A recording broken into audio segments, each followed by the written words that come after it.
Welcome back to Fantasy Sports today here on SportsGrid. Top of the hour here. Davis Maddock, Craig Mish with you here on the show, recapping our top story, of course, of the day. For those of you who are just joining us, the Shohei Ohtani discussion continues on. Davis and I broke it down earlier. We'll do a real quick one here again before we get back to pitching. But Ohtani right now being investigated by Major League Baseball. All accusations at this point, all media reporting, as baseball put in their press release, Davis, yesterday. We're just going to have to wait and see how this pans out. Davis and I both shared the opinion. We think that there is probably some salaciousness to this, perhaps some impropriety to this that could even involve Ohtani. Our opinion only, of course, at this point, Davis. And we made it clear for those of you drafting in fantasy baseball, you're not yet quite in panic mode. But Davis, you would do a disservice to yourself as an example to take Ohtani over like Freddie Freeman at this point. I think it's fair to say, right? I mean, yeah, that is 100% true, and it is so funny because obviously Ohtani is he's my favorite baseball player. Maybe Bobby Witt Jr. I guess on my Kansas City Royals could challenge him for that. But what could make me love Ohtani more other than learning that this guy was like awake at 3 a.m. in the morning, betting on like Singaporean ping pong. I mean, it is one of those stories, and it also is so wild. To read the story because Ohtani is a guy we don't know that much about, like as a person, because he speaks through an interpreter. There is just a little bit of that language gap, and he's like a pretty private guy. Like I remember people were so surprised that he was getting married in general. Like people were like, "Oh, we didn't even know." Like I think Trout commented on his Instagram or something like, "We didn't even know he had a girlfriend," right? And then he ends up getting married. So he just is such an intensely private guy that it makes the story. I mean, let's just be real. It's a pretty weird story to have Ohtani being involved. Like Ohtani being involved in a scandal, just nobody had that on their bingo card at all. Like just no one was ready for it. Of course not. I don't know how many bingo cards you'd have to go through of all the players in baseball. Right. Yeah, I mean, and unfortunately, I think part of this, and again, it could be me guessing, is I think some of this is non-education. I do. I do think some of this is not completely understanding how sports betting works here.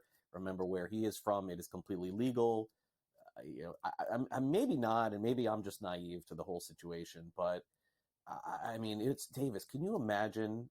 And I know a lot of the money's deferred, but can you imagine having a bank account where you know you're going to make $700 million? Davis, you could hire Davis Maddock to go to Las Vegas, an hour away, to Arizona, an hour and a half away, sit in a sports book, sit in a hotel, bet on the apps, FanDuel or DraftKings, under a different name, and just live life, right? Like, it makes no sense to me. And bet as much as you want, right? Like, some of this, it just doesn't add up to me how someone could be so silly to not understand what the rules are in California. But I guess inevitably the hard way may be the way to go here, but we'll see. So that's our top story, of course, of the day. It affects fantasy baseball.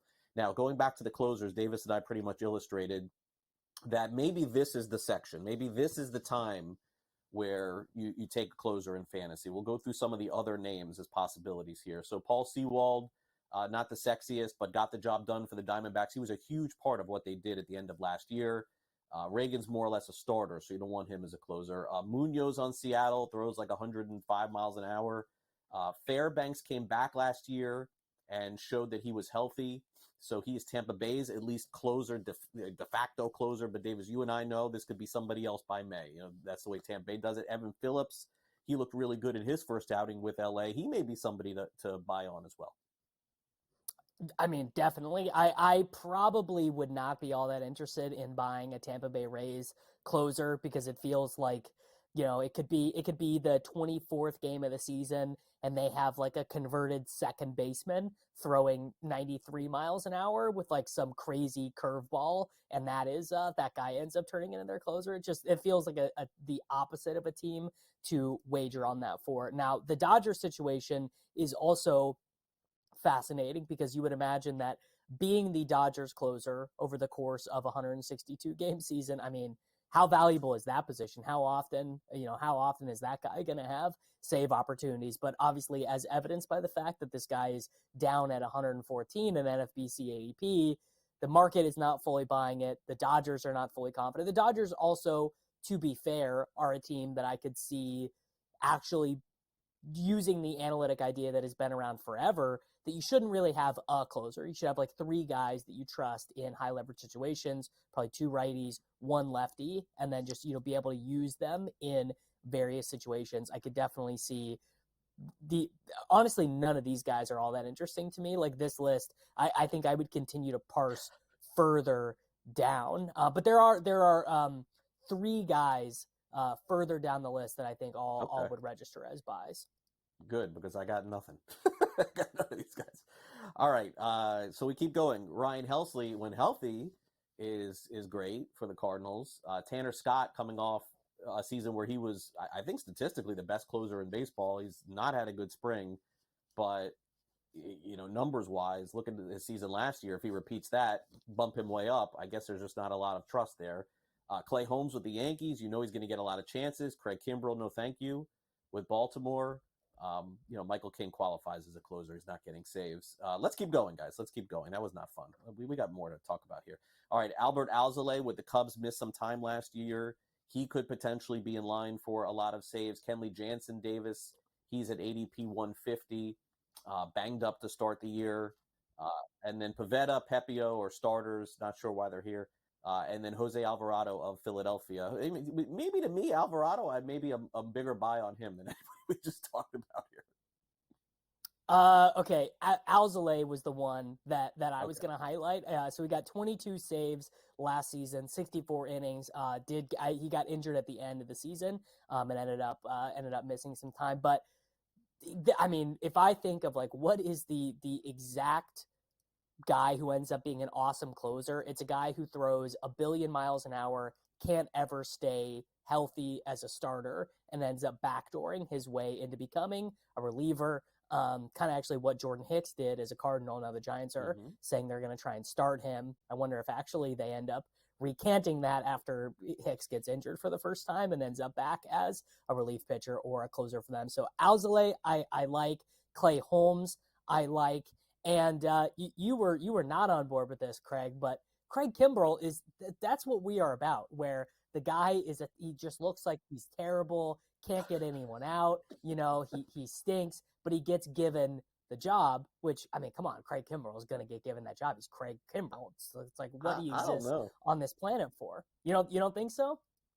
I think take a look at this guy, Yenier Cano, who pitched in the 8th inning last year for Bautista. Bautista pitched the 9th. He's out for the season.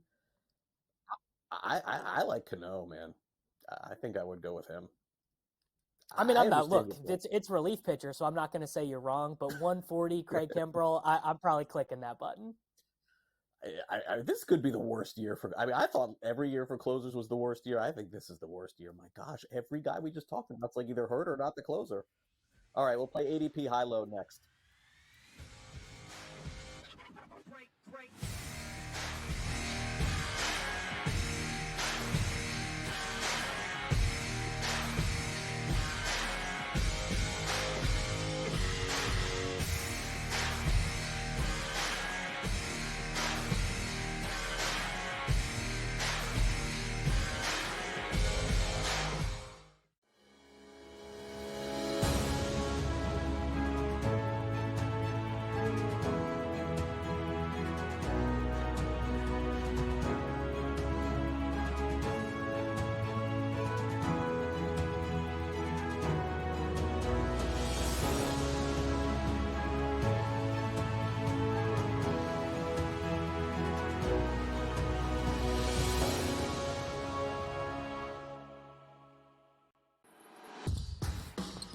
SportsGrid's going to have you covered for this NCAA tournament. That's the Purdue that we know. When it's win or go home, they love to go home. Tennessee's now in my phony club. They should all get together and drink green tea. Furman's going to have a chance. That is a team I'm betting on right now. We are feeling this. You are feeling this at home. The excitement and the atmosphere Only on SportsGrid. Unlike the last one, I don't think these managers are going to sign up for a 1-1 draw. I think the Spurs know they need to win this one. They need the full 3 points to try to get into Champions League position. But generally speaking, I find Klopp and Liverpool's approach to be much more effective, which is you disrupt those patterns of play, you get in the middle of those triangles, and you put them on the back foot. Pro League Soccer, powered by Marca, only on SportsGrid. The great thing about Bracket Central, it is that premier second screen experience. You have the screen of the game up on one, us on the other. Here's the thing, just have you can put the game on. Just keep it. Just turn all the volume down. You have us. We'll guide you to the best. We'll guide you to the game, and I'll give you my coach's take as the games go through. See if we can find some betting opportunities. Only on SportsGrid. Anyone that's been to a sporting event, the atmosphere before a game, I think Game Time Decisions has that same exact atmosphere. This is our arena. This is what we do. There is going to be an energy to Game Time Decisions that you will feel night in and night out. The excitement you get when you lock your bets in, when you're figuring out what you want to do, we can zone in on the biggest games each night. I want this to be the place that people come to before the games start so they feel as ready as possible to lock in their cards. We are going to hit every single one of those markets that you need to know about. We're going to go through every single thing, and I've got a great team behind me that's going to help me get the job done. There is not going to be a better place, I promise you, than Game Time Decisions to get that new information, react to it, and be able to then bet accordingly. We will have everything at our disposal, and we will use that to our advantage. I'm Kevin Walsh. Tune into Game Time Decisions from 6 to 8 p.m. Eastern on SportsGrid.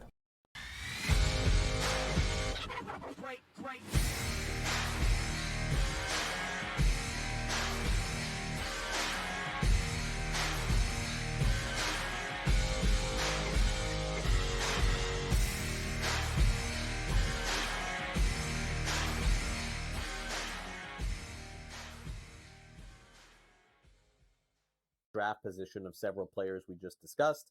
We're going to play a little game of high-low, meaning we're going to take a look at their ADP, and Davis and I have discussed if the player's ADP is too high, meaning they're going, higher in the draft than most. Is it too low, or is it just right? So let's get started here. We'll start off with the big news of the week. I mean, I guess Blake Snell getting 2 years is bigger news than JD Martinez getting 1. I think that's fair. Blake Snell's ADP is 67. Davis, is this too high? Meaning 67, he should be going, lower than this? Is this too low, or is it just right? I think it's too low. I think that Blake Snell, obviously winning the NL Cy Young last year, no one was as good last season as Blake Snell was in the National League. Now, wins might be at a little bit more of a premium. I'm never as high on the San Francisco Giants as they are on themselves internally. And, they kind of have that every other year thing going on for them. I just look at their lineup and I always find it to be a little bit discouraging.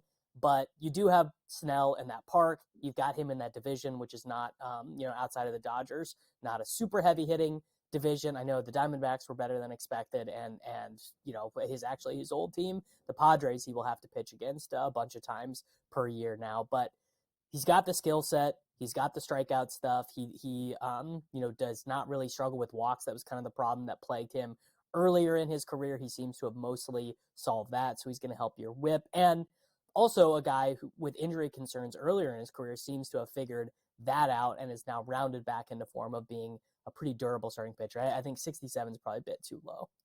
Yeah, I think it's too low too. I think it's probably a few ticks off. I don't think it's that significant, but it's like if I was redoing the ADP, I'd probably put him like 60, 61. And I think Davis did a good job illustrating why. I mean, still wins is going to be really hard to come by for this guy. He is a 5 to 6 inning pitcher. Now, whether or not that changes this season, there's a lot of pressure on the Giants to win. You remember the Giants, Davis, a couple of years ago, they signed Aaron Judge? No. They signed Carlos Correa? No. How do they pivot? With Michael Conforto, Blake Snell, Jorge Soler, and Matt Chapman. You tell me that doesn't reek of a little desperation, I don't know what does. Yeah. They end up with, there's some pressure to win here. They can't get guys to go to San Francisco. So I think Blake Snell's going to do well. Their bullpen is actually pretty good. They have another really good starter there, too, in Logan Webb. So I think it is too low, but I don't think it's obscene where it is at 67. All right, Wyatt Langford made the Texas Rangers opening day roster. Langford, ESPN reported, if I'm not mistaken, that they actually considered using him, Davis, to debut last season in the playoffs. That's how good this guy was. He's basically torn it up wherever he is playing, college, minor league baseball as well. His ADP is 136. We've seen, Davis, interestingly enough, in fantasy over the last few years, some expert pullback on rookies. A guy like Langford used to go inside the top 100 all the time, but rookies have not been coming out of the box like they have, let's say, 3, 4, 5 years ago. Fantasy, for me, is the interesting question. Is his ADP of 136 too high, too low, or just right? I mean, it's definitely too low, although I'm going to cheat a little bit on this one because this is his cumulative ADP for the entirety of the offseason on NFBC.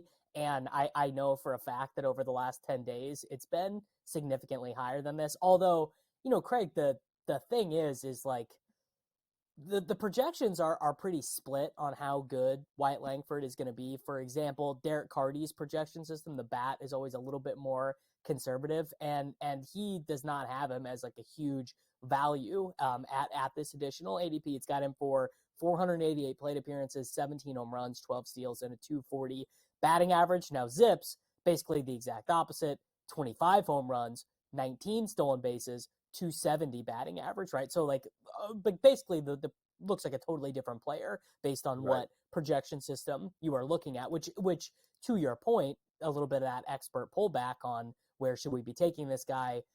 The way I play fantasy, I mean, come on, I'm taking Wyatt Langford. So I'm going to say that this is too low. Yeah, I would agree. We're in lockstep here on this one too. Too low, but again, not obscene. Like I can understand if if you didn't take him inside the top 80, top 90, there's going to be a pretty big jump, as Davis mentioned. Once this announcement is made, he's going to go probably, I would say, between 100 and 120, somewhere along those lines. But I think that it's, again, like Blake Snell, not obscene. So I think it is fair, but too low for me. Okay, so who's had the best spring training of essentially, is it fair to say, Davis, anybody in baseball? It has O'Neal Cruz had the best spring training of any player in baseball. Yes. It's possible to say that it is a yes. His ADP has skyrocketed to 66. He looked great when he was playing last year. He had an injury that cost him the entire season. He's going in the 5th round in fantasy baseball drafts. Davis, is this too high? Is it too low? Or is it just right? The producers, man, they are locked in. I guess they just picked a bunch of guys that they knew that I was going to be predisposed to. Shout out our boy Sam on setting up this list. Because again, I look at Ellie De La Cruz's ADP, who's like a 2nd round pick, and I look at O'Neal Cruz, and I'm like, wouldn't I just much rather have O'Neal Cruz at a 40 pick discount than Ellie De La Cruz? Like what like. Sure, Ellie De La Cruz is on the better team, probably will run a little bit more, but O'Neal Cruz is as much more likely to have like a crazy 39 home run season or something like that. I mean, like just watch the guy play. He's 6'7" middle infield. The guy is a total, abnormality as a baseball player. So I got too low on our boy O'Neal Cruz as well. Yeah, I'm going to say just right. I'm going just right here. I think that this is fair. I don't think that there's like any, huge discount. I don't think it's overrated at 66. I think he's more or less a 5th round pick. There's some risk involved, a lot of strikeouts from him. Injury risk is there. I mean, when you miss a season, you have to include that with injury risk. So for me, I think that the drafters thus far have gotten it right. I think he is a 5th round pick. If you took him in the 4th, no issue. If you took him late 6th, no issue as well. So that's where I'm at there. Now, as we talked about earlier, the Kansas City Royals have a starter inside the top 100 in terms of ADP, which is sort of insane. It doesn't happen that often, but Cole Reagans was so good for the Royals last year. You talk about a small market flying under the radar pitcher. This guy is that. Davis, is he going too high inside the top 100? Is he going too low? Or are there reasons to believe he's going to have a hard time getting wins on this Royals team? Because if we're still counting wins as a stat, that has to factor into the conversation. Well, yeah, it definitely does have to factor into the conversation, but we just did, our entire starting pitcher preview show. And how many names did we get to before we were like, oh my God, this thins out? Who's my league winner in the 5th round? I can't hardly find one. Like George Kirby, that's who's winning me, my fantasy baseball league. I don't I don't think so. So I just like, based on upside, based on can a guy turn in a 202 strikeout season? I mean, I think Cole Reagan. Now, obviously, you got way more downside with Reagan's because he basically has zilch as a track record, right? Just like if Cole Reagan's was one of the worst starting pitch, if Cole Reagan's was Grayson Rodriguez in 2024, you're probably not like crazy surprised. But just based on trying to win your fantasy baseball league, I think you probably want Cole Reagan's. All right. And finally, let's go to the Milwaukee Brewers, a different looking team, I think, this year than most. No Woodruff, no Burns. Offense going to look a little different as well. William Contreras went to the Brewers in that trade last year, and he delivered for them. One of the few catchers you can count on in fantasy, Davis, but would you take a catcher this high, I guess is the question. His ADP is 71. Too high, too low, or just right?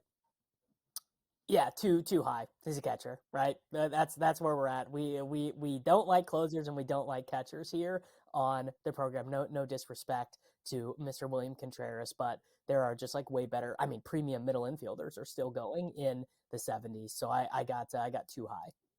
All right, there you go. We'll take a quick time out here on the show. More coming up next. Time for some fantasy or reality, and then Gray Albright joins us right after this.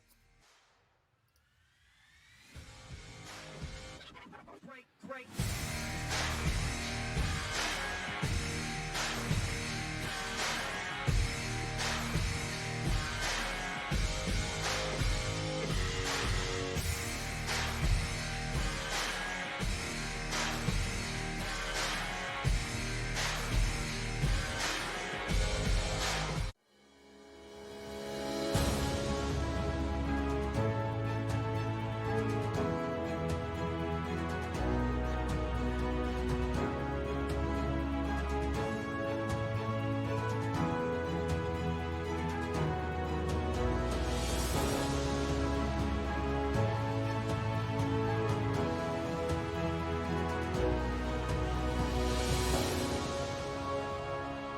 When it comes to betting on sports, injuries matter, and Sports Injury Central has you covered all year long with expert injury analysis and injury-based picks for the NFL, NBA, and MLB. Our former pro sports doctors have unmatched experience to analyze every injury so you know the impact of the player, team, and their upcoming matchup. Whether it's articles, podcasts, player insights, or our patented injury scores, Sports Injury Central will help you keep up with your fantasy team and make more informed wagers. So make sure you follow Sports Injury Central and gain an edge at sixscore.com.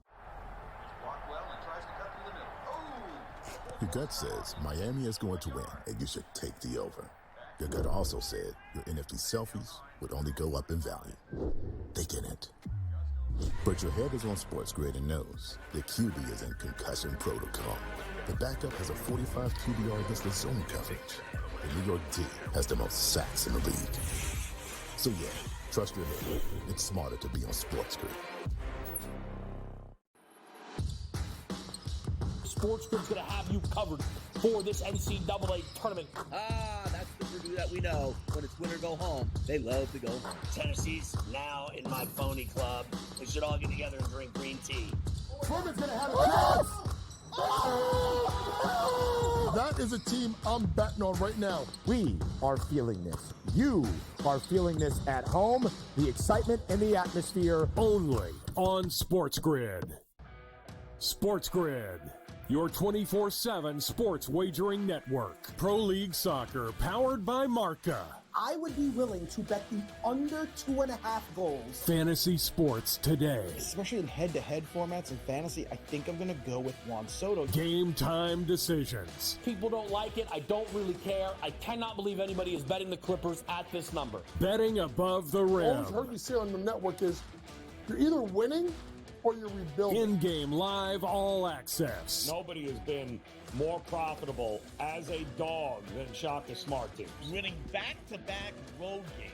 I don't care if they're playing Topeka High. I wouldn't give them any chance whatsoever. In-game live, prime time. Back-to-back, just utterly stinker quarters. In-game live, overtime. Honestly, as you sit here and listen, watch right now, you may want to consider placing that bet. It's smarter to be on SportsGrid. Great.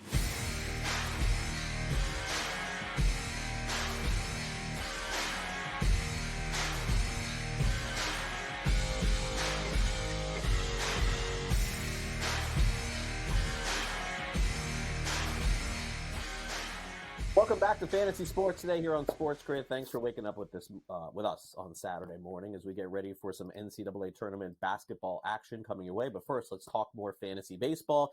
Davis and I have some key questions to answer heading into the fantasy baseball season and the draft season, which is wrapping up in a few days. So let's get it started with some fantasy or reality.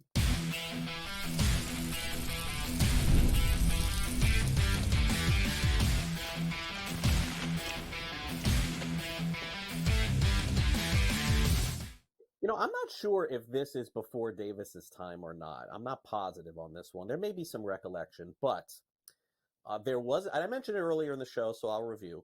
There was a time, Davis, where Roger Clemens, who, like Justin Verlander, and Justin Verlander, by the way, is, if you said, give me a few players that are going to be in the National Baseball Hall of Fame that are playing right now, it's really hard to do, by the way, Davis, if you do this exercise.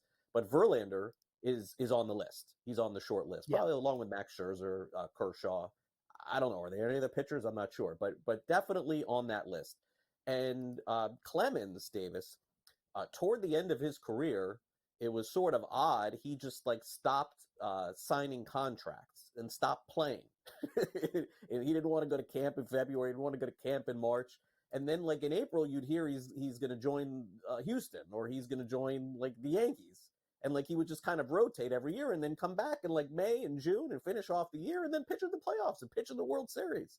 So I wonder if this is what Verlander is thinking. Now, he's with Houston now.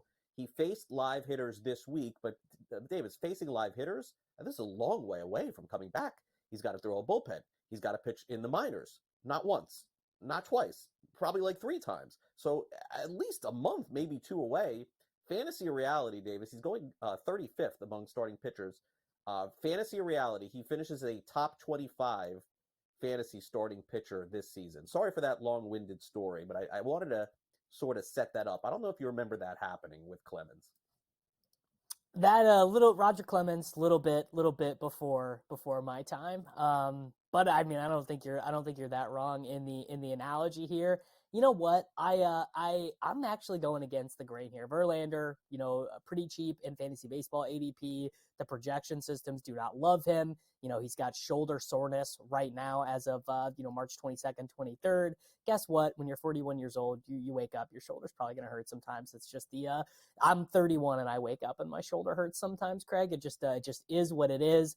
I am going to make the bet on the old Lion here, though. I'm going to say reality. I'm going to say Verlander turns the clock back, 170 innings, wins a bunch of games because he's an Astro, and doesn't struggle with the walks. I think you got to feel pretty good about him this season.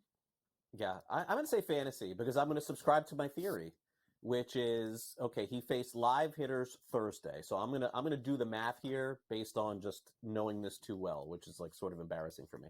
So if he faced live hitters, then Davis, that puts him in line at some point, I would say maybe next week, to get ready to make a minor league start. So he'll do that one more time. So his first few minor league starts, I would assume, are going to be in April. That rules him out for April.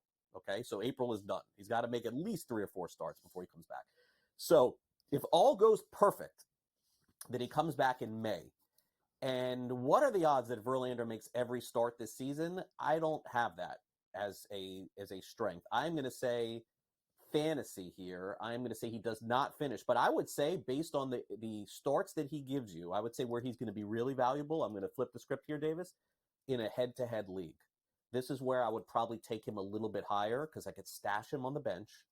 And in a head-to-head league, when he is ready, he's going to win weeks for you. He's going to win games for you in fantasy. But a season-long league, I got fantasy. Okay, over on FanDuel, Zach Wheeler, his strikeout prop this season is 187.5. Zach Wheeler's strikeout prop, 187.5, is a very straightforward question, Davis. Fantasy or reality? Zach Wheeler will strike out 190 batters this season. So he goes over that strikeout prop. Is this fantasy or reality? All right. His composite projection is 192 strikeouts. There are, in all of fantasy baseball, I count 8 guys projected for more than 190 strikeouts total. Wheeler obviously is one of the guys who is most set up to do so, although, the interesting thing about Wheeler, kind of unlike other truly dominant fantasy baseball pitchers, is his game, obviously he does strike guys out, but his game is not based on that. He pitches way more to contact than Strider or Gaussman or some of these other guys who are quite high up there. Just with baseball and injuries, it's just so easy to take the under and to take the fantasy. So I am actually going to say fantasy. He misses 4 starts, and he ends up just missing his season-long prop on FanDuel. So I'm going to say under. Okay. Or fantasy, rather. Yeah, fantasy. That's fine. So my thought process here is as follows, Davis. If we did this prop, okay, let's think this through. If we did this prop on FanDuel with strikeout props for players, and we picked the top 10 that existed on FanDuel, okay, think it through with me here, and we bet the under, would we win 6 out of 10 times, do you think? Do you think we'd win 6 out of 10? Yeah, I mean, right? That's just the nature of the game, right? Unders are just more likely to hit, yeah. So what am I going to do here? Gotta take the fantasy. Yeah. You got to take fantasy. And I'm not rooting against Zach Wheeler, but the odds are, again, something's going to happen to a pitcher. Again, I think this could be a strategy. I think you take the top 10, find them on FanDuel, bet under, and I think you win 6. I do. I think you win 6. I don't know if he's one of them, but I got to go with that. My pick to win the Cy Young Award this year is going to be Tariq Skubal of the Detroit Tigers. So this is an easy one for me. A couple of years ago on the morning after, different hosts, by the way, I went on. They asked me who's going to win the Cy Young Award. I said Corbin Burns. I'm like, who? Corbin Burns. I'm like, I'm telling you, I like this guy. Davis, I got the same thing here. I could be wrong. I think last year my pick was Jeffrey Springs on Tampa Bay. He got hurt, and that was the end of the season. So I'm not right all the time, believe me. Fantasy reality, you know my answer. Tariq Skubal going to receive Cy Young votes this year. He is 10-1 to win the Cy Young. I think this would be my bet. I very much like the idea of this bet. I think one of the things that could, unfortunately hold it back would be he plays for a crappy team. Now we've sort of moved past that in baseball, fantasy baseball voting. Remember when Felix Hernandez was always we can't give this guy the Cy Young. He won 9 games, and then that kind of changed. The key wording, Craig, of this fantasy reality is will receive Cy Young votes this year, not will win Cy Young, not first place votes, but just will receive. I believe, don't the voters do, is it 5 spots or 10 spots? It's 5 spots. So he's just got to get a couple 5th, 4th place votes. I think this is a pretty easy reality, assuming not even perfect health, but can he start 25 games? Because he was that good of a player last season. So I will say reality, we will in fact see this take place. Yeah, easy reality for me. Davis did illustrate that Tigers' big 3. Who was it? Skubal, Mize, and Manning, right? Like those were the 3 guys that were going to carry the Tigers, and then they went and got Eduardo Rodriguez, right? Like they started pivoting away from some of it. You know what? I guess this is escaping me. I'm not 100% sure where Mize and Manning are at as far as health and everything is concerned. I know Mize was thought to be the number 1 guy, I think, of all those 3. Correct. Yeah. So Skubal for me is the Cy Young Award winner this year. That's who I got. So of course I'm going to pick him to win the Cy Young. By the way, what is the competition for him in the is it Burns in the American League? Maybe so. It's hard to win the Cy Young Award in the AL East pitching for Baltimore. So I will go Skubal too. Good schedule there. Okay, so the last time we had a Triple Crown winner in baseball was Shane Bieber in 2020. ERA, strikeouts. What is the other one? Is it wins? Is wins the Triple Crown? Is that what it is? I think it is. I assume. So fantasy reality here. Someone will win a pitching Triple Crown in the next 5 years. So Bieber won in 2020. Verlander and Kershaw won in 2011. If you do this, it's close to winning an MVP, I think. Like, I think you got a shot to win the MVP if you win the Triple Crown. If I'm not mistaken, Davis, this feels to me, maybe, I don't know you, like once a decade this happens. So is this fantasy or reality for you? Weirdly, I think we are getting further away from it because guys have become so specialized. You truly have to be like unbelievably transcendent You have to play for a great team, and you just have to have a lucky season, right? I mean, that's just that. Not only do you have to be great, not only do you have to play for a good team. You put Spencer Strider on the Kansas City Royals, and the dude's not winning 17 games, regardless of how good he pitches. Just kind of the way that it is. I feel like a real pessimist. I don't take the unders and the fantasies here all that often, but I can't really see who the guy would be right now. So I'm gonna say fantasy. I don't think we have a truly all-time starting pitcher in baseball right now. Yeah, I mean Strider. It's close. I mean, maybe. I don't know enough about Yamamoto to make that guess. Right. Yeah, I mean, it probably somebody would Skeens. Would that be the guy you would guess? That may be the guy. Probably. Yeah, that may be the guy that I would guess, and that's without him throwing a pitch. I'll say fantasy with you. Law of averages tells you no, but Skeens would be my guess if anybody was to do it. All right, Gray Albright of Razzball's up next. So stay with us here on Sports Grid. We'll break down what the Reds are going to do. A couple of big players injured for them. What do you do in fantasy if you have Matt McClain, TJ Friedel? Don't go away.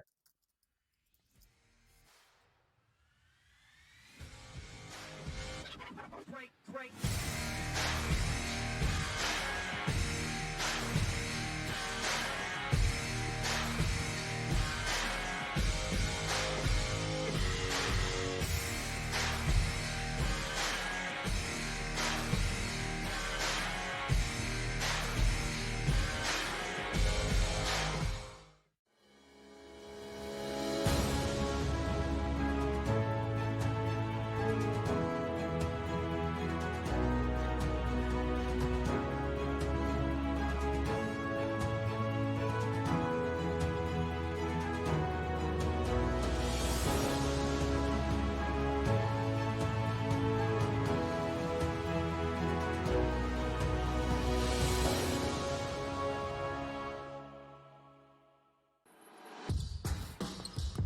SportsGrid's going to have you covered for this NCAA tournament. That's the Purdue that we know. When it's win or go home, they love to go home. Tennessee's now in my phony club. We should all get together and drink green tea. Furman's going to have a chance. That is a team I'm betting on right now. We are feeling this. You are feeling this at home. The excitement and the atmosphere. Only on SportsGrid. Unlike the last one, I don't think these managers are going to sign up for a 1-1 draw. I think the Spurs know they need to win this one. They need the full 3 points to try to get into Champions League position. But generally speaking, I find Klopp and Liverpool's approach to be much more effective, which is you disrupt those patterns of play, you get in the middle of those triangles, and you put them on the back foot. Pro League Soccer, powered by Marca. Only on SportsGrid. The great thing about Bracket Central, it is that premier second screen experience. You have the screen of the game up on one, us on the other. Here's the thing. Just you can put the game on. Just turn all the volume down. You have us. We'll guide you to the best. We'll guide you to the game, and I'll give you my coach's take as the games go through. See if we can find some betting opportunities. Only on SportsGrid. Anyone that's been to a sporting event, the atmosphere before a game, I think Game Time Decisions has that same exact atmosphere. This is our arena.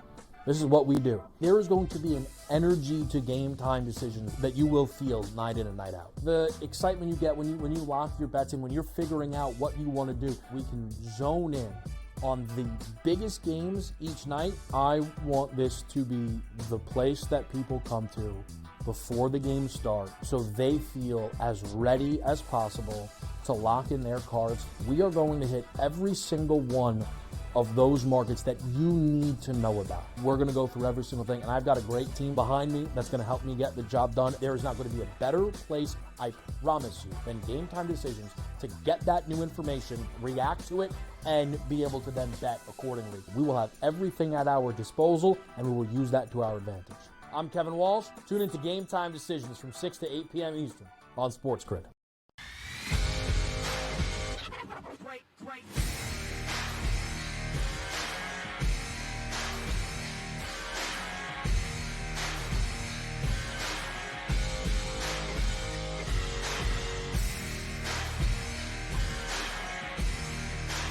traveling fantasy baseball salesman is Gray Albright from California to New York, back to Las Vegas, then to California. Is there a state that Gray Albright has not done a fantasy baseball draft in? If there is one, I don't know that there is.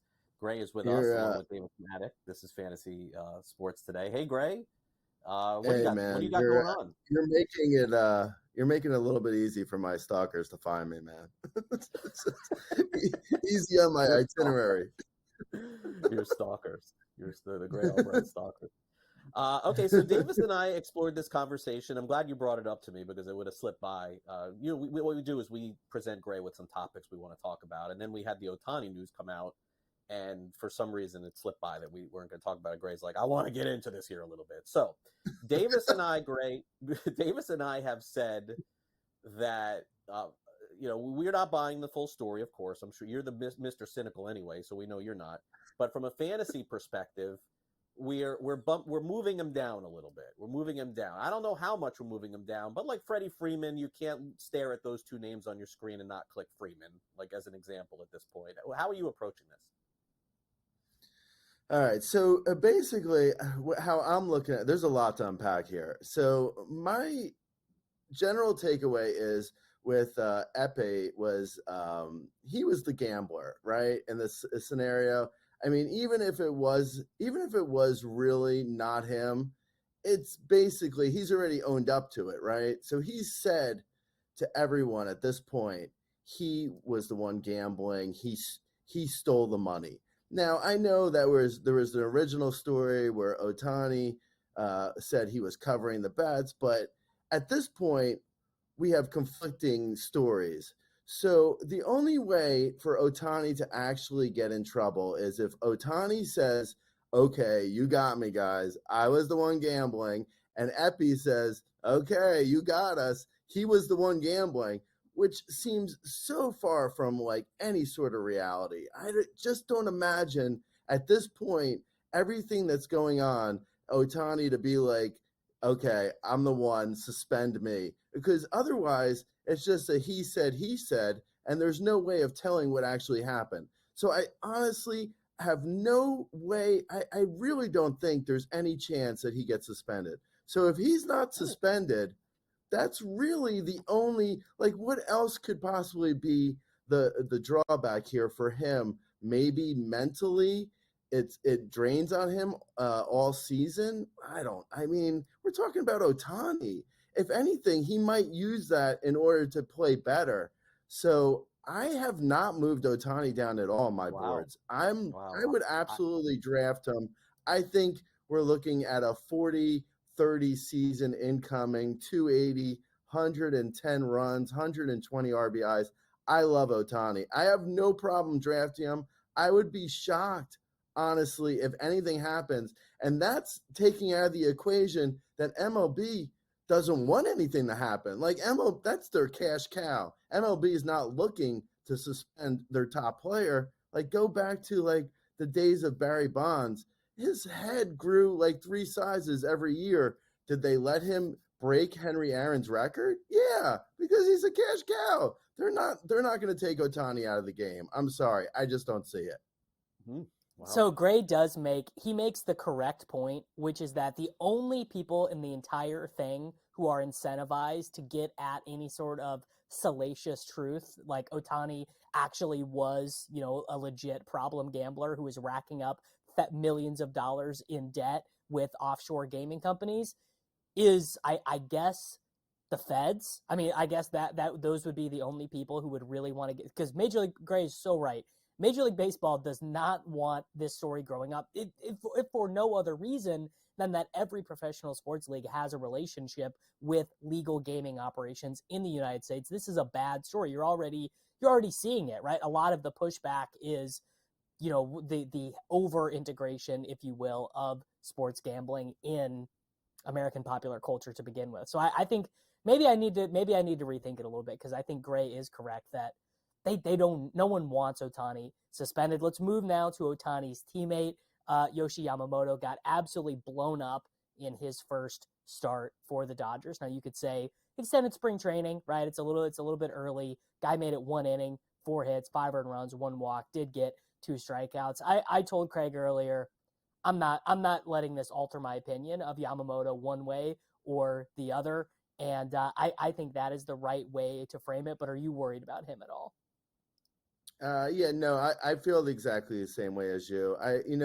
I've seen him actually fall down draft boards since his start in South Korea, and I think that's pretty foolish. I would absolutely still be in on Yamamoto. Like, you see a track record from him. I believe it was, you guys were talking in the previous segment about triple crowns for pitchers. I believe he won the triple crown in Japan like 3 years in a row, and no one had even done it more than 1 year, and he did it 3 years consecutively. So I'm shocked that people are looking at one, essentially, like you said, extended spring training start in South Korea. So you have like a long flight, you get off the plane, you have no spring training really, and now you're asked to throw in front of a huge crowd. It's just not feasible to hold that against them. I just don't see it. So I'm absolutely still in on Yamamoto. I mean, he looks like, we saw him in the WBC. He looks great outside of that one, fluky inning in South Korea. Yeah. By the way, Greg, before we go to the next topic, is your opinion that you should have to take his stats for the season if you haven't drafted yet, or you should not have to take his stats if you have not drafted yet? Just a quick 30-second. What is your opinion on that? Yeah, I mean, so my opinion on the teams where I own Yamamoto, I don't want to take his stats. Is that fair? No, I feel like it's a little bit like it feels a little bit like cheating to not take his stats, because if you're drafting him in the first 9 pitchers on your team, you should have to take his stats. Yeah. You don't in a lot of leagues, but you should have to. I agree.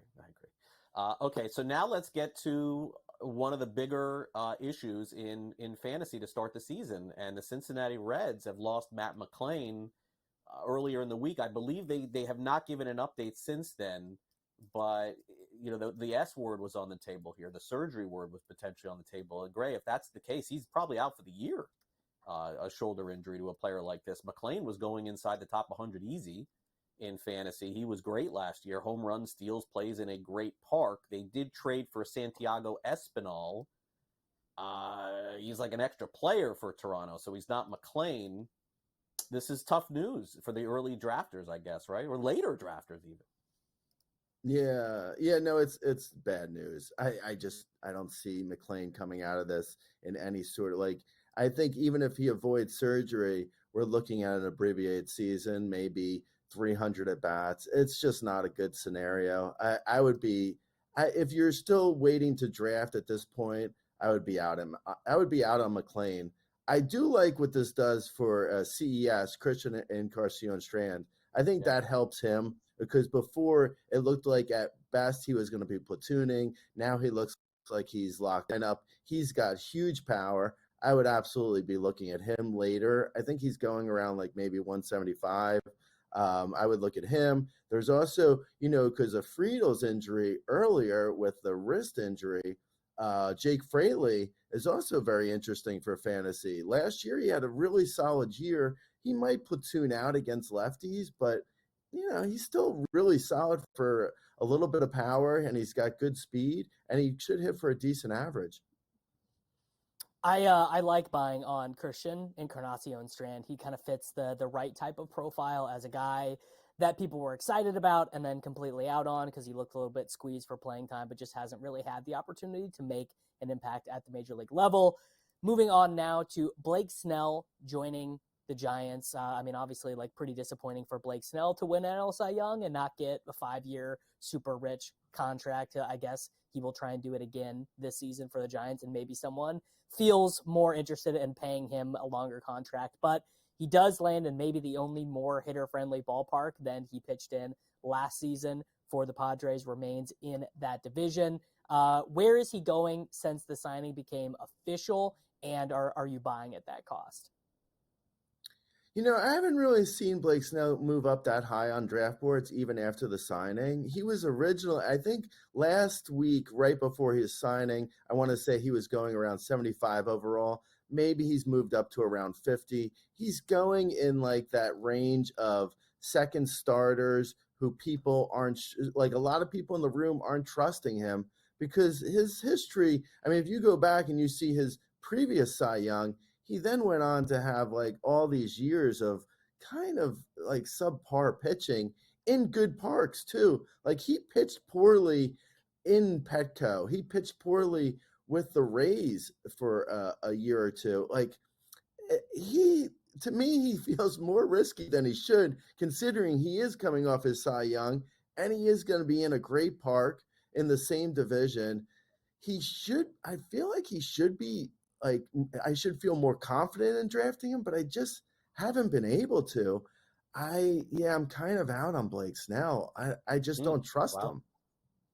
Yeah, we kind of had the opposite take here, Gray. We thought that good park, good area, decent closer. Speaking of which, Gray, this is you've been doing this as long as I have. You and I have been buddies in drafting against each other and with each other for a long time.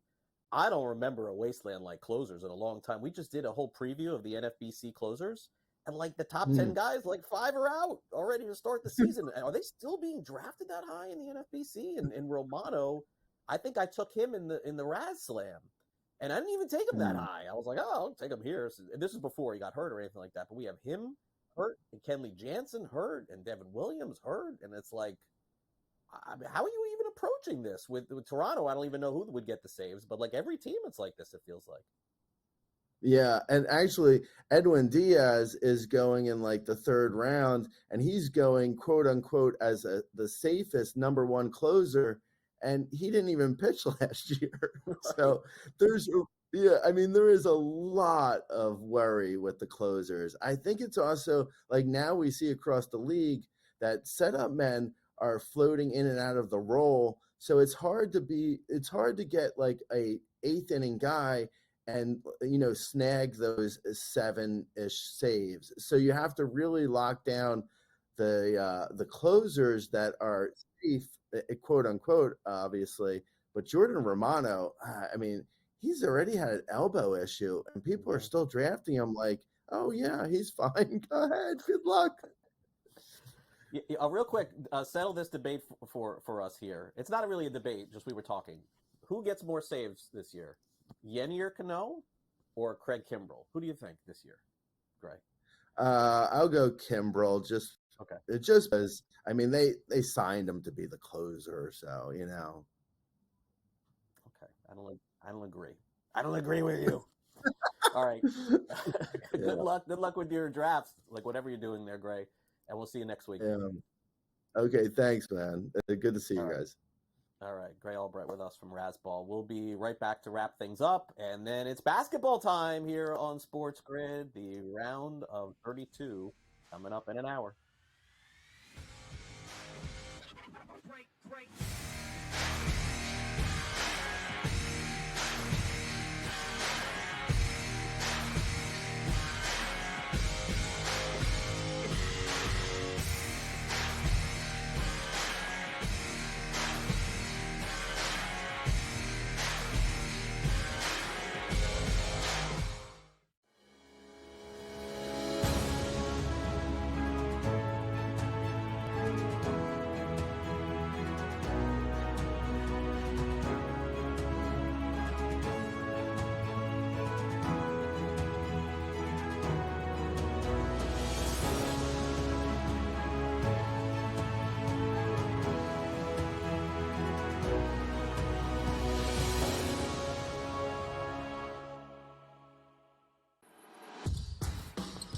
SportsGrid's going to have you covered for this NCAA tournament. That's the Purdue that we know. When it's win or go home, they love to go home. Tennessee's now in my phony club. We should all get together and drink green tea. Furman's going to have a chance. That is a team I'm betting on right now. We are feeling this. You are feeling this at home. The excitement and the atmosphere. Only on SportsGrid. Unlike the last one, I don't think these managers are going to sign up for a 1-1 draw. I think the Spurs know they need to win this one. They need the full 3 points to try to get into Champions League position. But generally speaking, I find Klopp and Liverpool's approach to be much more effective, which is you disrupt those patterns of play, you get in the middle of those triangles, and you put them on the back foot. Pro League Soccer, powered by Marca. Only on SportsGrid.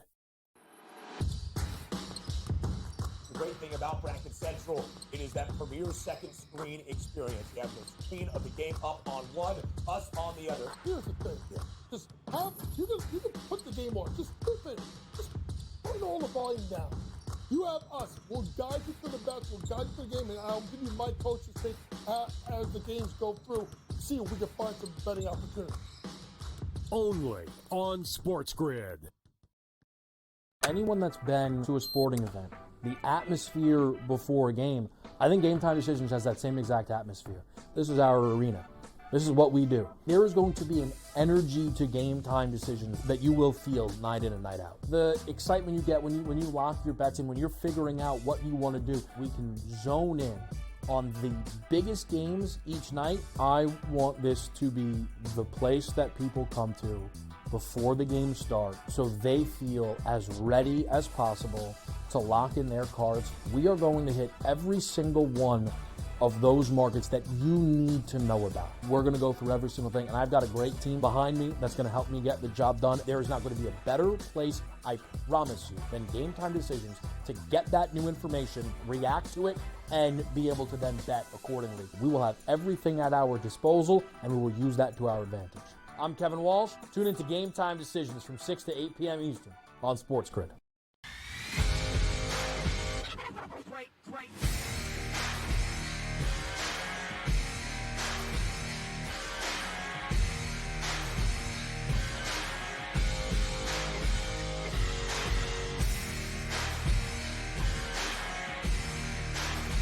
All right, Davis has got his brackets out. He's got him on his phone, his screen. He's going to watch all the college basketball games today. He's really into the CBI. That's what I heard. He's not even going to watch the NCAA tournament. He's going to watch the CBI today. Big bet coming today. Let's end the show. 60 seconds of commentary. Here's Davis for today's Sports Grid 60.